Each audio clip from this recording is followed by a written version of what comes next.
Am I the idiot for calling the police on my fiancé? Last night my, male 35, fiancé, female 38, left in the evening to give a friend's son a ride back to his home. She implied she'd be home before 9. She left at around 7:45. 10:15 rolled around and she still wasn't home. I texted and she apologized to me, saying that her friend's son was actually in the next town over, maybe 30 minutes away, and she was coming home now. 11:45 rolled around and she still hadn't come home, so I called her to no answer. Texted her to no response. I was getting very upset. 12:30 rolled around and still no response, and no answer to my phone calls. I was extremely angry. 1:30 rolled around and my anger had completely transformed into worry. Not answering my calls and texts not read. Around 1:45 I called the police. I have always heard that the first 24 hours of someone being missing is the most important, so I didn't want to delay. I asked them to let me know if there had been any traffic accidents involving her car, and the operator told me that they would put out the word and send some cops to check along the route she would travel.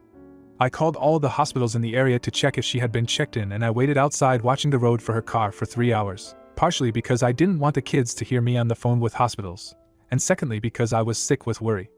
At 7 a.m. she came home. She apologized for being out and said she had no excuse. She was driving home and felt tired, like she was falling asleep at the wheel, so she pulled over to the side of the road to sleep. When she did that, she found that her brand new phone had stopped working. She said she napped anyway because it was the responsible thing to do, and then came home at 7 a.m. to bring the kids to school and get to work on time. I immediately called the police and told them that she had come home safely and gave them the case number and told them to stop searching, which they did. My fiancé brought the kids to school and left for work. I set out to start cleaning. Cleaning distressed me sometimes, and I got a call from a policeman asking where she worked. I told him, and asked why, and I was informed that it was their policy to check on the person's wellness after a missing person is found. I asked them to not go by her work but to give her a call instead. He said he couldn't promise. My fiancé is relatively new to her job. A police officer showed up and asked to speak with her. She is now enraged at me for calling the police and sending a cop to her work and making her look bad. She is saying I overreacted and that she wasn't missing and that I was punishing her for doing the responsible thing and not driving while drowsy. She is saying that she is never going to leave the house again except for work, because she is afraid I'm going to call the cops on her again. So did I overreact? Should I have waited 2 days like she suggests? Now for a few comments before the update. Not the idiot, I don't believe her story one bit. Driving a kid home and disappearing for the entire night is a massive red flag. How does she not even know where he lives when she starts to drive? How old is this kid? Pulling over and sleeping on the side of a road for a 30-minute drive is nuts. She is now turning this around to say she is the victim of your actions. Comment 2. I think your fiancé is getting railed 2 towns over my guy. Comment 3. Not the idiot, but you know that isn't the truth, right? Then the original poster responded with, I did ask her about why her brand new phone stopped working, and she eventually confessed she dropped it in a puddle. But when she got home it seemed to be working. Edit. I think this would be more believable if it had rained in the last few weeks. Edit 2. My fiancé has informed me that she was embarrassed, but the truth is that she dropped it in the toilet, not a puddle. Now for the update. First of all, thank you to those of you who offered kind words and solid advice. This update is likely to disappoint some of you, as it does me. My fiancé and I have been fighting solidly since before I posted my last thread. It's been exhausting. I called her out on her obvious lie and she fumed at how awful I was for calling her a liar. From then on it was as if she was falling down a smooth well, desperately clawing and grabbing at anything she could to blame me for as she went deeper and deeper. I'm not a perfect man, but in this particular situation, I was an angel, so she had nothing to grab onto. I did a lot of soul searching, and I made a call that most of you will hate. I decided to bury the hatchet. I love her very, very dearly. I had no proof of a lie, and I wasn't too concerned about what she was really up to anyway. Our relationship is open, so even if she fricked around, I didn't care much. She still fought with me though. The fight continued to the point where she broke up with me, but not really, which was a common tactic she had used before. I called her on it, and she still fought with me. I asked for space for a night so I could sleep off the exhaustion, and she got upset and told me I was neglectful and selfish for not going to her and making up in person. I am stupid. I am aware of it. Even through all of this, I was apparently able to believe that what she said in emotion wasn't really her talking. Today I was having lunch. Money has been tight lately, for some reason weird, so I flipped through my wallet to find my credit card, which was missing. Well, you see where this goes. She had stolen it. She cited our desire to join lives together and merge finances, and that when I lent her my wallet once, she took it so she wouldn't have to bother me by asking again. This credit card is mine, under my name, and for emergencies only. She was using it for the last month and a half. While she has been decent enough to pay back some of it, there was still a $1,500 balance on it that hasn't been paid. She says that it's here just as much as mine and resents me calling her a thief. A lot of the uses were spent at ATMs for cash withdrawals and some interesting ones at the casino. Those of you who guessed gambling were probably right on the money. At that point, I admit I lost it. I am a very calm person, but there was only so much denial of reality that I could take. It's still blurry, but I said a lot of horrible things to her and am in the process of evicting her from my life. I am canceling everything that is in my name that she is a part of, including the new phone/line, canceling her car insurance, and reclaiming my car that I gave her, and she has trashed. Apparently I can handle lies, cheating, and secrets, but who knew theft was my line? Learning experience. Now thinking back, I can identify lots of sketchy poop that my love goggles blinded me to, but there's a pretty strict character limit. Comment 1. Relationships are built on trust. Her going off the grid on you and lying about her return definitely make trust impossible. Good luck, OP. Watch out for a baby trap. Comment 2. So you confirmed she has a gambling addiction? Or are you assuming? It's not that I don't believe you. I definitely think she's been up to something behind your back. I'm just not convinced she's not cheating. I'm thinking it's gambling and cheating. All in all, I'm glad you are broken up with her for good. How is she taking the breakup? Are you willing to take her to small claims court to replace the stolen money? Then the original poster responded with, very convinced that it's a gambling addiction. No, I won't be going to court. I'm just putting this behind me and moving on. Now, for the next story. Am I the idiot for refusing to lie for my wife? We have been together for 8 years. Things are usually good unless the in-laws are involved. There's a history of friction, and inevitably, my wife ends up between the two sides.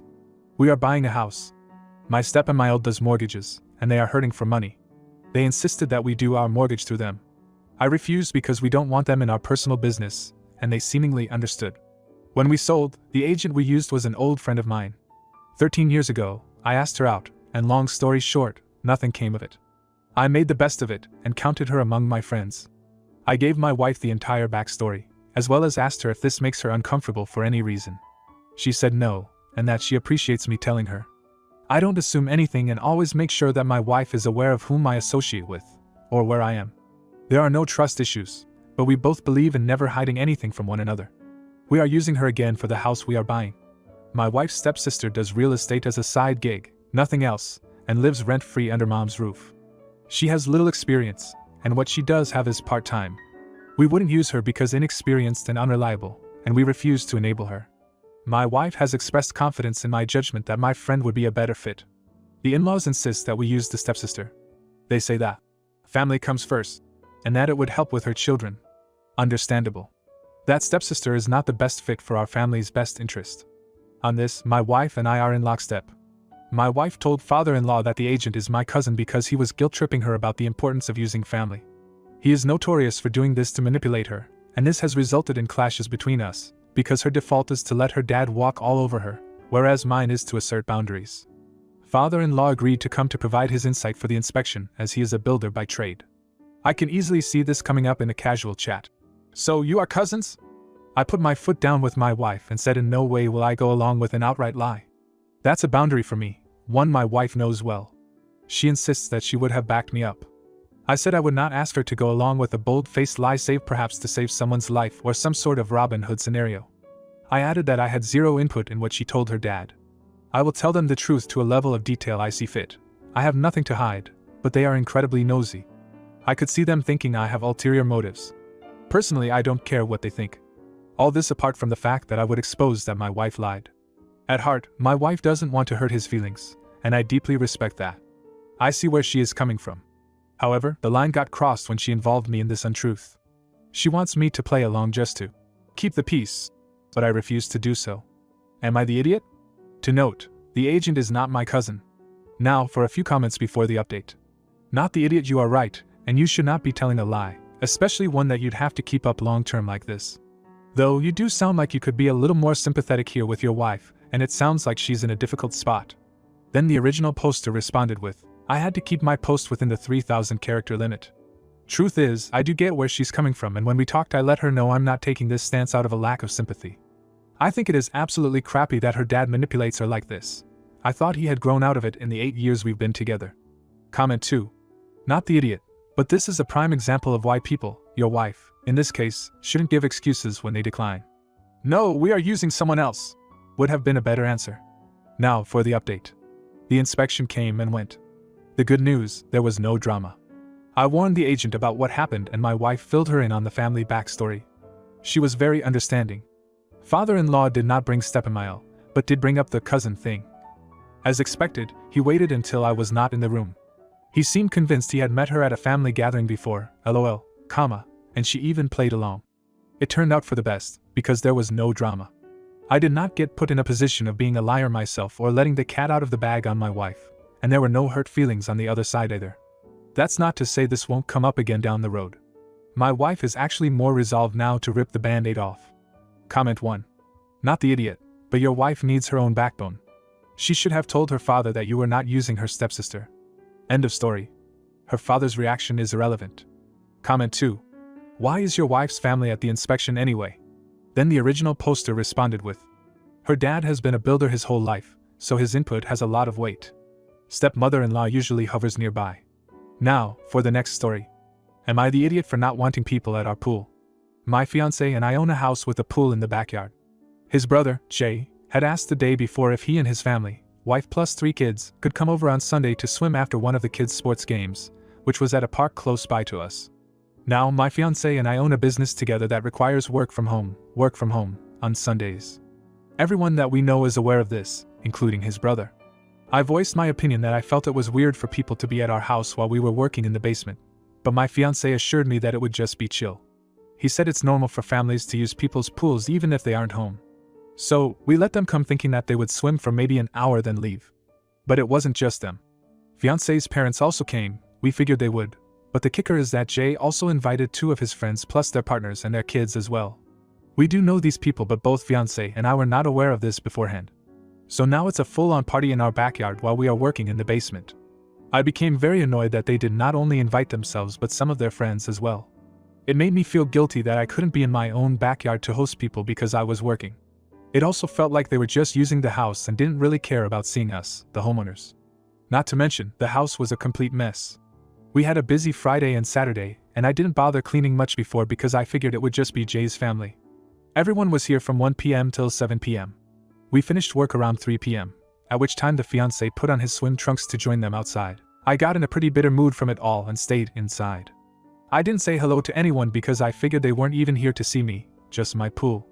I did some laundry and some cleaning up, and I did end up seeing a few people who were coming inside to use the washrooms. I said hi and tried to make some small talk, but I really wasn't happy. Fiancé came in and said that I was creating an awkward/unwelcoming atmosphere by not being outside.